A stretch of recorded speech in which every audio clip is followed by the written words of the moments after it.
Thanks to Noom for sponsoring this video. Ooh, looky-loo, Noom's got a new logo. Yowza. My watch alarm vibrated, woke me up at 3. What am I doing? I don't want to get up now.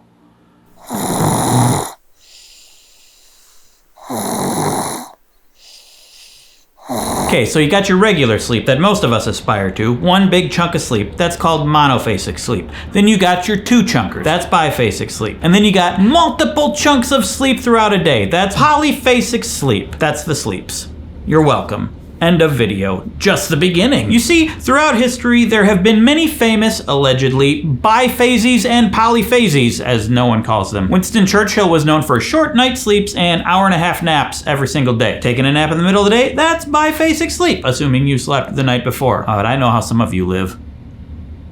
Scoundrels, especially you, Carl. Winston Churchill was also known for other things too, but I think mainly biphasic sleep was the thing. Also, it is said that Leonardo da Vinci is known for... Well, let's let Kramer explain it. I've been reading this book on Leonardo da Vinci. That means from Vinci. You know that? Turns out that the master slept only 20 minutes every 3 hours. Architect Buckminster Fuller, who the band Driftless Pony Club wrote an entire album about, my favorite band, claimed to follow what he called Dymaxion sleep, a 30-minute nap every 6 hours throughout a day for a total of 2 hours of sleep a day. Ridiculous. That is ridiculous. How do I put this scientifically? Incredible bonkers nutso stupid time. And there's lots of accounts of other successful, productive people's weird sleep schedules. But here's the thing. There's always a thing. While, like me, it's interesting and fun at first to learn about all these things, they fall apart under scrutiny. There's actually very little evidence that any of these people had pre-planned sleep schedules. What's more likely is they were just bad sleepers and they found the time to sleep when they could. I'm not sure Winston Churchill was like, well, if I sleep shorter at night and nap in the day, great. I think he just couldn't sleep at night, so he had to nap during the day. And while Buckminster Fuller claimed that he had slept 2 hours a day for a period of 2 years, there's also evidence that maybe he found extra time to sleep extra when he could. So, more like Buckminster Fuller of lies! A great source for all this is Dr. Piotr Wozniak's article on Super Memo, Polyphasic Sleep, Facts or Myths. Yeah, I got sources, That just goes to show you, believe nothing, life is a lie, quit everything. No, just try to use common sense and do your own research when you're trying to learn a thing.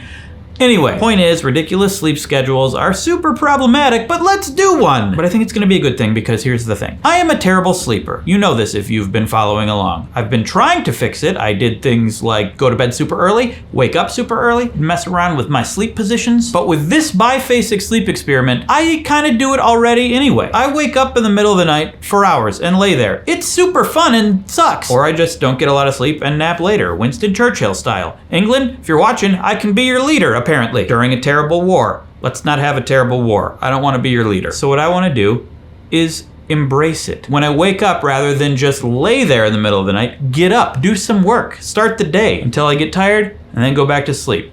2 chunks, middle of the night, ideally. Research didn't just fill me with cynicism and knowledge of the world's lies, however. There is hope because there is actual evidence that biphasic sleep is the way many humans used to sleep. Researcher Roger Eckert wrote the book At Day's Close, Night and Times Past. It's my favorite X-Men movie, by the way. The book features more than 500 references to segmented sleep in diaries, court records, medical books, and literature, from Homer's Odyssey to an anthropological account of modern tribes in Nigeria. This makes sense because if you think about it, before the industrial era, people probably went to sleep when it got dark, but it's usually dark for like 12 hours, and you can't sleep for 12 hours, so you go to sleep, you wake up, hang out for a bit, or hang out for a bit, ride kangaroos. Oops, still dark, go back to sleep. So maybe I'm not a complete idiot for trying biphasic sleep. Therefore, the plan. The plan is to set my alarm for 3 a.m., wake up, and then work on a project that I've been putting off. There's this documentary I've been working on, but not really working on, but I should be working on. Then get tired, go back to second sleep. Which is like second lunch, right? Second breakfast. What are the Hobbit? What about breakfast?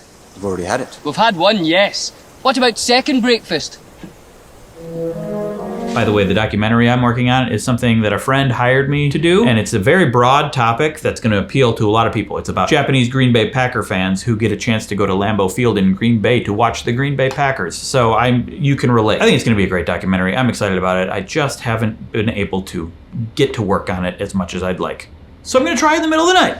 Anyway, it all began whenever this time was. My watch alarm vibrated, woke me up at 3, and initially I was like, what am I doing? I don't want to get up now. Now I feel like I don't want to fall back asleep. I feel kind of hungry. It's not a time I normally eat. Will this just ruin all of my eating habits? The sun is rising. That's something you don't get to see every day. Wait, yes you can, but only if you're awake. Weird that I'm kind of hungry at this time. Never fear, Google is here. Normally, when you're asleep, your body produces more leptin, which suppresses your appetite. But when you wake up, your ghrelin increases, causing you to be hungry. And it only takes so long for your body to process the food you eat. So if I ate at like 7 p.m. and I wake up at 3 a.m., that's a lot of time, and my body probably went through those num-nums. But normally, I'm gonna have that yummy leptin that's gonna keep my appetite suppressed. But when I wake up in the middle of the night, my body's like, hey, ghrelin time! And that is definitely maybe what's going on here, who knows? Which leads me to believe that those other times when I lay awake in bed for 3 hours, maybe I should grab some food and don't realize it. On the other hand, Google has a lot of negative things to say about middle of the night snacking. So I'm just gonna listen to my body. If I'm hungry, I'm gonna eat. Okay, moving on. Okay, it's 5:10 now. I've been editing this documentary. This was some good focused work. No one else is around. It was dark. There was nothing else to do. I'm getting tired again, so I'm gonna go back to sleep. And go back to sleep I did. Boy, howdy. One thing I noticed, the second sleep is the best sleep. It takes a little bit to get warm again because it's kind of cold in this basement and my feet are cold. And once I warm back up, my sleep is so deep, vivid dreams that seem to last forever, and I feel so much more rested. Second sleep is the best. Morning. Woke up before my 3 o'clock alarm, a little after 2, just naturally, and was just kind of uncomfortable, which happens to me sometimes. Like I feel tense. Normally when that happens, I'll just lay there. I think being up and about is kind of helping. Now I know a lot of you are seeing me wake up in the middle of the night and you're like, well, you might have sleep apnea, dude. Get a sleep study, get a CPAP, change your life. And maybe you're right. I've been meaning to get a sleep study. I haven't yet because excuses. I guess pandemic's a pretty good excuse. But true, I could do a home test, but some people say that those aren't as good. So I don't know. Apparently I don't snore, but that doesn't mean I don't have sleep apnea. I know. And I don't think I wake up multiple times. I think it's just the one time usually. But a lot of people wake up multiple times from sleep apnea and don't know it. I'm just gonna listen to my body and lean into it and continue with this experiment. All right, did some editing. Now I feel more comfortable. Part of me wants to have a snack again. Plain Cheerios with blueberries. It feels real nice getting this work done. It feels like borrowing time, and now I'm looking forward to getting back into bed and warming up. Dude, second sleep.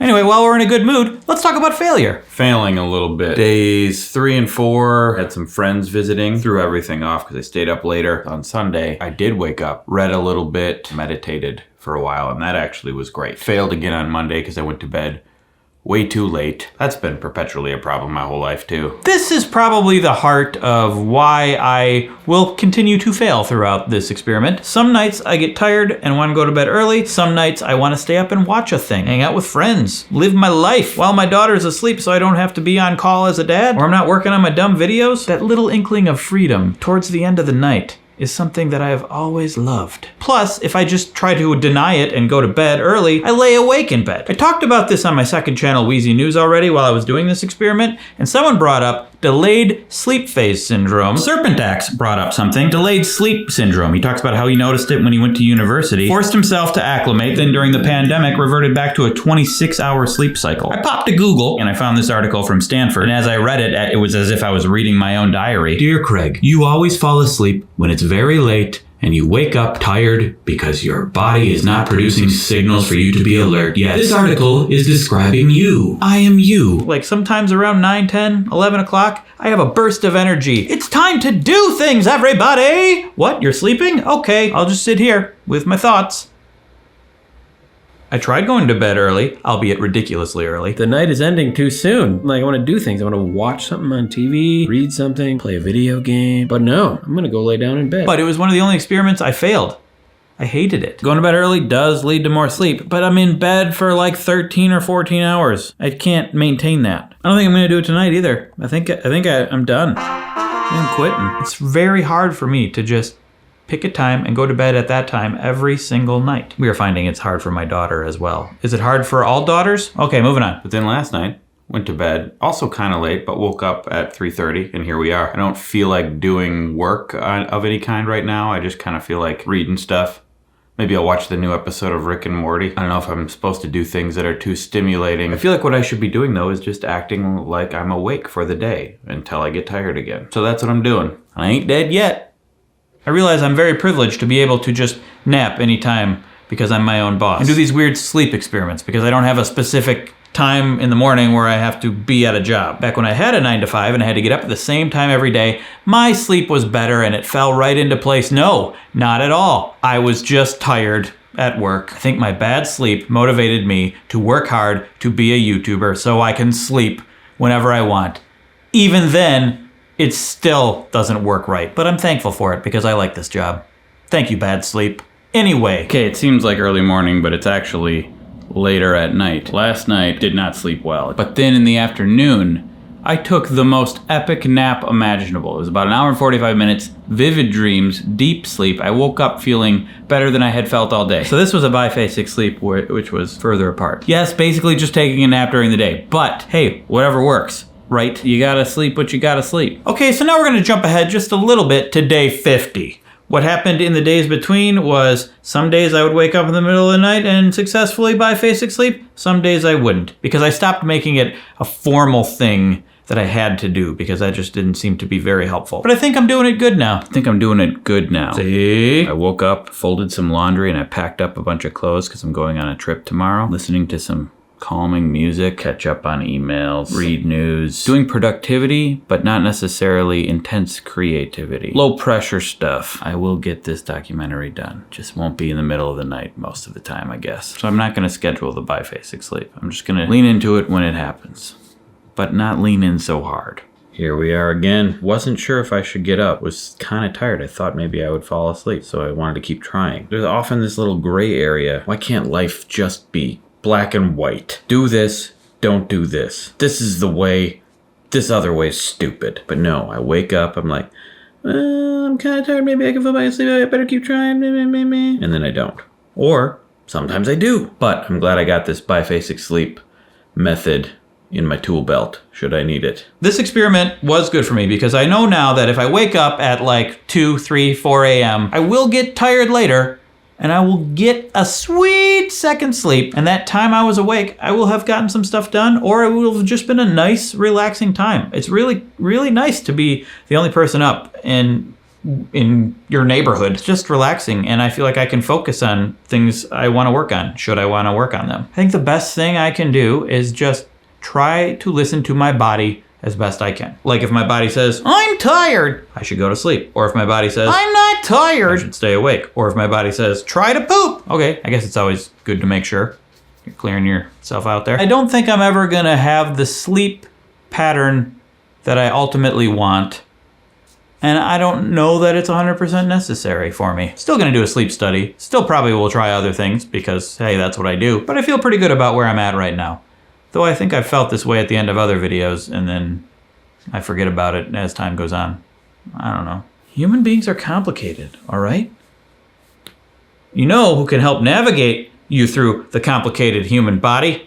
Noom. Thank you, Noom, for sponsoring this video. Noom is a program designed to help you improve your health using psychology and cognitive behavioral therapy practices. If you like the moon, well then you're gonna love Noom. If you don't like the moon, you still might like Noom because they really have nothing to do with each other. It's about behavioral change over the long term. Weight loss is part of it, but that's just the beginning because we all know that weight loss isn't the only metric to track your health. The other day, I was gonna do some exercises and I couldn't find one of my weights. That was weight loss. That wasn't very healthy. Noom provides accountability, which I really love because otherwise I'm just free flowing through life like an idiot. It combines the power of technology with the empathy of real, live, human coaches, which is way better than human roaches. It does rhyme though. They provide little quizzes and they teach you along the way. It's super convenient. It takes like 10 minutes a day. I told Noom that one of my weaknesses is chocolate, and it told me that I could replace chocolate ice cream with low-fat chocolate pudding. I never even considered that. That's amazing. I've been using it for a while, and it really helps keep me on track and motivated, and I love how I'm very familiar now with different caloric densities of different foods. So I know that some foods are going to give you lots of calories but not fill you up as much because they're super calorie dense. So like an apple and banana, that's going to fill you up with little calories, but